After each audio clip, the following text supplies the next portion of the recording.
Hi friends, welcome back to Ramya others trends. ಇವತ್ತಿನ recipe Andhra special upma pesarattu ಜೊತೆಗೆ onion pesarattu with tomato chutney ಕಾಂಬಿನೇಷನ್ನು. ಇದನ್ನು ತುಂಬ ಈಸಿ ಆ್ಯಂಡ್ ಸಿಂಪಲಾಗಿ ಮಾಡ್ಕೋಬೋದು. ಜೊತೆಗೆ ಹೈ ಪ್ರೋಟೀನು, ಹೆಲ್ತಿ ಕೂಡ ಹೌದು.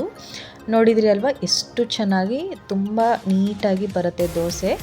ಇದಕ್ಕೂ ನಾನು ರೆಡಿ ಮಾಡ್ಕೊಳ್ಳೋದಕ್ಕೋಸ್ಕರ ನಾನು ನೋಡಿ ಸ್ವಲ್ಪ ಅಂದರೆ ನಾವು ನೈಟು ಮಲಗೋಕ್ಕೂ ಮುಂಚೆ ಹೆಸರು ಕಾಳನ್ನ ನೆನೆಸಿಟ್ಕೊಬೇಕಾಗುತ್ತೆ. ನಾನು 1 ಕಪ್ಪಷ್ಟು ಹೆಸರು ಕಾಳನ್ನ ನೆನೆಸಿಟ್ಕೊತಾ ಇದ್ದೀನಿ ನೋಡಿ. ಅದ್ರ ಜೊತೆಗೆ ಒಂದು 5 ಟೇಬಲ್ ಸ್ಪೂನಷ್ಟು ಅಕ್ಕಿ, ನಾರ್ಮಲ್ ರೇಷನ್ ಅಕ್ಕಿ ಬರುತ್ತೆ ಅಲ್ವಾ, ಅದನ್ನಾದರೂ ಹಾಕ್ಕೋಬೋದು ಅಥವಾ ನಿಮ್ಮ ಮನೇಲಿ ಯೂಸ್ ಮಾಡೋವಂಥದ್ದು ಯಾವುದಾದ್ರೂ ಹಾಕ್ಕೋಬೋದು. ಅಕ್ಕಿ ಹಾಕಿದರೆ ಏನಪ್ಪ ಅಂದರೆ ಕ್ರಿಸ್ಪಿಯಾಗಿ ಬರುತ್ತೆ. ಜೊತೆಗೆ ಒಂದು 10 ಮೆಂತ್ಯ ಕಾಳನ್ನ ಹಾಕ್ಕೋಬೇಕು. ಈಗ ನೆಕ್ಸ್ಟ್ ಡೇ ಮಾರ್ನಿಂಗ್ಗೆ ಅದು ತುಂಬ ಚೆನ್ನಾಗಿ ನೆಂದಿರುತ್ತೆ. ಅದ್ರ ಜೊತೆಗೆ ಒಂದು ಹಸಿಮೆಣ್ಸಿನ್ಕಾಯಿ, ಒಂದು ಈರುಳ್ಳಿ ಹಾಕ್ಕೊಂಬಿಟ್ಟು ಮಿಕ್ಸಿಗೆ ಹಾಕ್ಕೊಂಡು ಈ ಥರ ಒಂದು ಬೌಲಲ್ಲಿ ತೊಗೊಂಬಿಟ್ಟು ಸ್ವಲ್ಪ ಸಕ್ಕರೆ ಹಾಕ್ಕೊಬೇಕು. ಸಕ್ಕರೆ ಹಾಕ್ಕೊಂಡ್ರೆ ರೆಡ್ ಕಲರ್ ಬರುತ್ತೆ.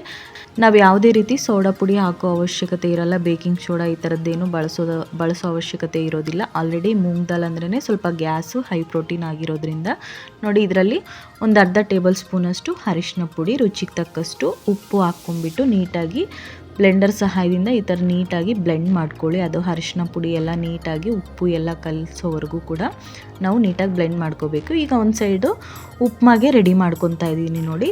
ನಾವು ಉಪ್ಮಾ ಬಂದುಬಿಟ್ಟು ನಾರ್ಮಲಾಗಿ ವೆಜಿಟೇಬಲ್ಸ್ ಎಲ್ಲ ಹಾಕಿ ಮಾಡ್ಕೊತೀವಲ್ವ, ಆ ಥರ ಮಾಡಬಾರ್ದು ಉಪ್ಮಾ ಪೆಸರಟ್ಟಿಗೆ. ಈಗ ನೋಡಿ ಇದಕ್ಕೆ ನಾನು ಒಂದು 3 ಟೇಬಲ್ ಸ್ಪೂನಷ್ಟು ಎಣ್ಣೆ ಹಾಕ್ಕೊಂಬಿಟ್ಟು ಒಂದು ಪ್ಯಾನ್ ತೊಗೊಂಡು ಅದರಲ್ಲಿ ಸ್ವಲ್ಪ ಒಂದು ಅರ್ಧ ಟೇಬಲ್ ಸ್ಪೂನಷ್ಟು ಕಡಲೆಬೇಳೆ, ಸ್ವಲ್ಪ ಅರ್ಧ ಟೇಬಲ್ ಸ್ಪೂನಷ್ಟು ಉದ್ದಿನಬೇಳೆ, ಜೊತೆಗೆ ಸ್ವಲ್ಪ ಸಾಸಿವೆ ಹಾಕ್ಕೊಂಬಿಟ್ಟು ಅದಾದ ನಂತರ ಅರ್ಧ ಈರುಳ್ಳಿ ಚಿಕ್ಕದಾಗಿ ಕಟ್ ಮಾಡಿ ಹಾಕ್ಕೊಂಡಿದ್ದೀನಿ, ಒಂದು ಹಸಿಮೆಣ್ಸಿನ್ಕಾಯಿ ಹಾಕ್ಕೊಂಡಿದ್ದೀನಿ. ನೋಡಿದ್ರಿ ಅಲ್ವಾ, ಇದಿಷ್ಟೇ ಹಾಕೋದು ಇದರಲ್ಲಿ.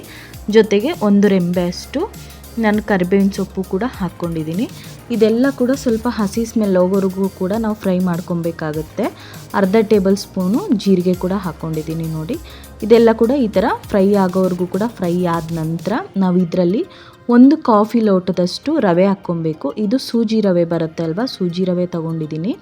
ಇದಕ್ಕೆ ನಾವು ನಾರ್ಮಲ್ ಸೂಜಿ ರವೆನೇ ತೊಗೋಬೇಕಾಗುತ್ತೆ. ಗೋಧಿ ರವೆ ಈ ಥರ ಏನೂ ತೊಗೋಬಾರ್ದು, ಸೂಜಿ ರವೆನೇ ತೊಗೋಬೇಕು. ಫಸ್ಟು ಆ ಒಗ್ಗರಣೆಯಲ್ಲಿ ರವೆ ಹಾಕ್ಕೊಂಡು ಲೈಟಾಗಿ ಫ್ರೈ ಮಾಡ್ಕೊಂಡ ನಂತರ ರುಚಿಗೆ ತಕ್ಕಷ್ಟು ಉಪ್ಪು ಕೂಡ ಹಾಕ್ಕೊಂಬಿಟ್ಟು 1 ಕಪ್ಪು ರವೆಗೆ ನಾವು 6 ಕಪ್ಪು ನೀರು ಹಾಕ್ಕೊಬೇಕಾಗುತ್ತೆ. ಈ ಉಪ್ಮಾಗೆ ಗಟ್ಟಿ ಆಗಬಾರ್ದು ಅಲ್ವಾ, ತೆಳುವಾಗಿರಬೇಕು. ಹಂಗಾಗಿ ನೋಡಿದ್ರಿ ಅಲ್ವಾ, ಈ ಥರ 6 ಕಪ್ಪು ನೀರು ಹಾಕ್ಕೊಬೇಕು. ಜೊತೆಗೆ ನೀವು ಉಪ್ಪು ಕೂಡ ರುಚಿಗೆ ತಕ್ಕಷ್ಟು ನೋಡಿಕೊಂಡು ಹಾಕ್ಕೊಳ್ಳಿ. ಈ ಥರ ಆಗಬೇಕು ಉಪ್ಮಾ. ನಮಗೆ ಉಪ್ಮಾ ಪೆಸರಟ್ಟಿಗೆ ಮಾತ್ರ ಉಪ್ಮಾ ಇದೇ ಥರನೇ ಹಾಕಬೇಕು. ನೋಡಿದ್ರಿ ಅಲ್ವಾ, ಎಷ್ಟು ಪರ್ಫೆಕ್ಟಾಗಿ ನೀಟಾಗಿ ಬಂದಿದೆ. ಈಗ ಒಂದು ಸೈಡು ದೋಸೆ ಹಾಕ್ಕೊತಾ ಇದ್ದೀನಿ ನೋಡಿ. ದೋಸೆ ಹಂಚು ತೊಗೊಂಬಿಟ್ಟು ಸ್ವಲ್ಪ ನಮಗೇನಾದರೂ ಡೌಟ್ ಇದೆ ಅನ್ನೋದಾದರೆ ಹಂಚಿನ ಮೇಲೆ ನಿಮ್ಮದು ಹಂಚು ಚೆನ್ನಾಗಿದೆ ಅಂದರೆ ನಾವು ಯಾವುದೇ ರೀತಿ ಈರುಳ್ಳಿಲಿ ನಾವು ಈ ಥರ ಎಣ್ಣೆ ಹಾಕ್ಕೊಂಡು ಉಜ್ಕೊಳ್ಳೋ ಅವಶ್ಯಕತೆ ಇಲ್ಲ. ನಾನು ಸುಮ್ಮನೆ ತೋರಿಸ್ತಾ ಇದ್ದೀನಿ, ಆ ಥರ ಉಜ್ಕೊಂಡ್ರೆ ಚೆನ್ನಾಗಿ ಬರುತ್ತೆ. ಹಂಗಾಗಿ ನೋಡಿದ್ರಿ ಅಲ್ವಾ ಎಷ್ಟು ಪರ್ಫೆಕ್ಟಾಗಿ ದೋಸೆ ಈ ಥರ ಹಾಕ್ಕೊಳ್ಳೋದಷ್ಟೇ.